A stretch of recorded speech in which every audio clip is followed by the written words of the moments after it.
Okay, good afternoon, everyone. Shalom Aleichem. We're continuing in Daf Hashavua in Iyun Sugya. Very brief today.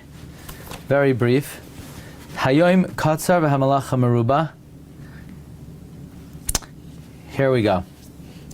The Gemara says that if you're stranded on a desert island and one guy made a neder, he's not going to get hana from someone else. So then, and you want to give the guy hana, and he made a neder, he's not going to get hana from you. So the best option is give it to a third party. If you give it to a third party, the person who's usher to get hana can now get it from that third party. He's only now to get hana from you. He could get hana from a third party. But if there is no third party, the Gemara says put it on a rock or on a fence.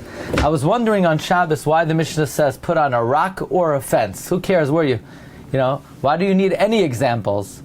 But put on, I guess it can't be in your rishus. And you say these are Hefker to whoever wants it, and then the guy could come along and take it, and Rabbi Yossi Aser. So Gemara says, what's the rationale of Rabbi Yossi? Why does Rabbi Yossi Aser? The Gemara says Rabbi Yossi holds Hefker is like matana. Just like matana, it is not owned by the recipient until he picks it up, until he's koineh it. Until he's koineh it, the original owner owns it. Av Hefker ad asli l'rishus zoicha. So to Hefker until it comes to the rishus of the person who is zoicha in it. And therefore, you can't be mafker it, because when he comes and he takes it, he's taking it from you, because you owned it until he came and was koineh it. Okay, I'll ask you one simple question. According to Rabbi Yossi, if you're mafker something, chayiv in shuma meiser or not chayiv? Yeah, you're pater. But what do you mean? You still own it. Okay, I own it. But since anyone could come take it, you're pater from shuma samaisros. So if that's the case, you're pater from shuma samaisros. So when someone comes and takes it, are they koineh from you or are they koineh from Hefker? They're koineh from Hefker. So why is that called hana? Because I'm the owner. Okay, very nice, you're the owner. But when someone takes it, are they getting hana from you or are they taking Hefker's item? You're right, maybe technically your name is on it, but is that called... The fact that technically, if we were to say who's the owner, if the answer would be you, is that called you giving them hana? But they're taking it from Hefker. Why is it called that you're being mahane them? If anyone could come and take it, a different guy could take it. So the fact that the person who's now to get hana from you takes it, is that called getting hana from you? Anyone could have taken it. It's really ownerless. Meaning if anyone could have taken, why is that called getting hana from you? They're getting hana from you? They're getting hana from you? That's called getting... How are you giving them hana? When they're eating that piece of bread, you're giving them hana? You're giving them hana? You say, well, maybe, yeah. They're eating bread, they're getting hana. Who's the owner? You're the owner. But is that called you're giving them hana? What about you is giving them hana? You said anyone could take it. It's ownerless to everyone. You know, this is the kasha that many... I want to show you where I found this question. There's a sefer, Pischei Ezer. It's written by, let's see if I could bring up where it's written by, let's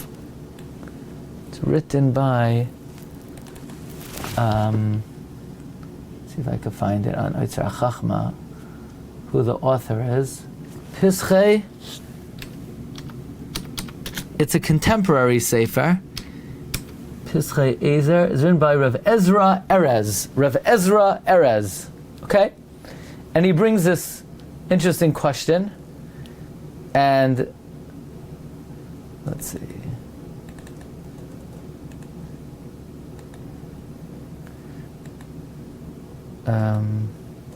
Okay, so first let's see the Steipler addresses this question. The Steipler says,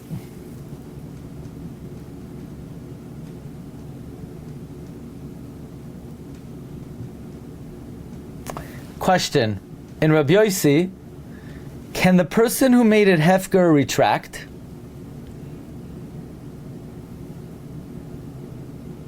Could he retract? Yeah, he could retract. You're saying, based on what the Gemara says, you have 3 days to retract. But you definitely could retract. Maybe even longer. Maybe 3 days is in the other Shita who holds you're not the owner anymore. But if you are the owner, then you could retract indefinitely. You're the owner. Of course you could retract.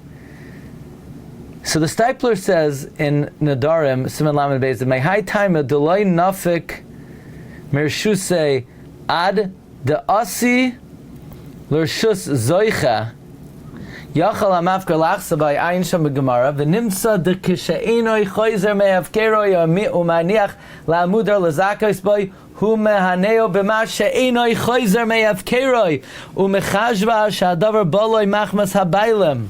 Says the Steipler, you know why it's considered you're getting hana from me? Can I retract if I made it Hefker?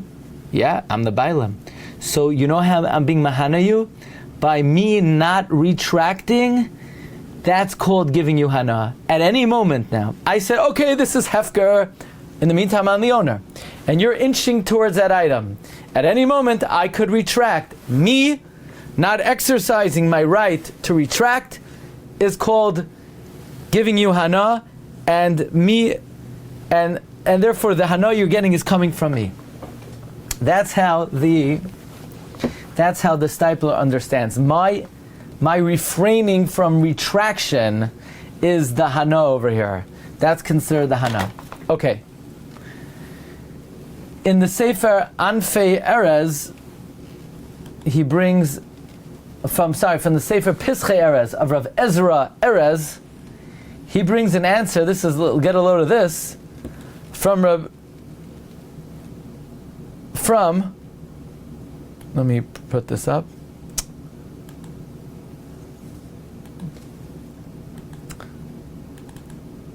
From Gershon Edelstein.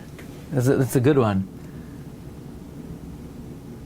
From Gershon Edelstein. Look at this. Hefker to Rabbi Yossi. It's clear in the Sugya that it doesn't leave the rishus of the owner until someone else is zoicha. The mafker could be chayzer. It's still in his rishus sheyachal asrei alachar, that he could ask it to someone else. V'asar le'mudar hana litlai. V'tzarach biur amai nechshav mahaneo. Why is it considered that he's mahanehim? Hachal by hefker. The hefker is chal. And as long as you don't retract, and you can't stop him from getting hana.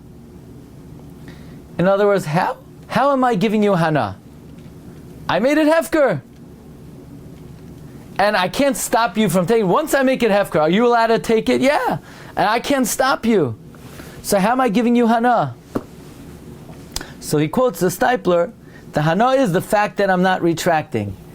But then he brings the V'Shem HaGoyin Rav Gershon Edelstein, Ro'isi, very interesting idea.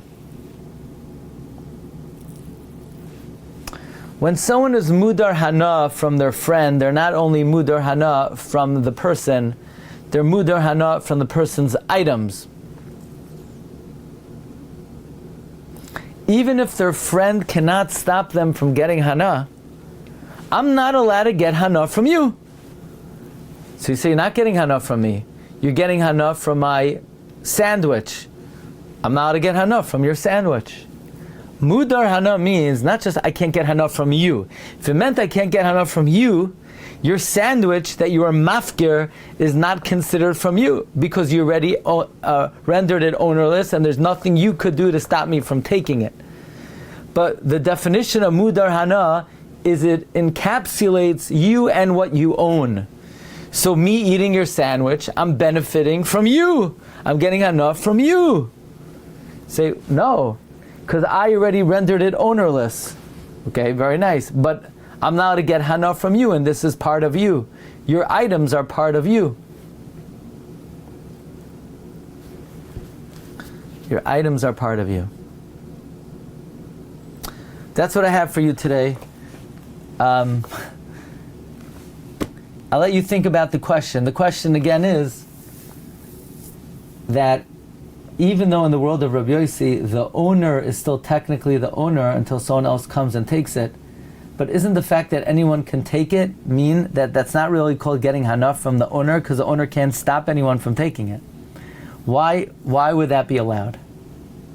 Why does Rabbi Yossi say it's us? That's usar. Why is that usar? Rabbi say, have a great day. Recording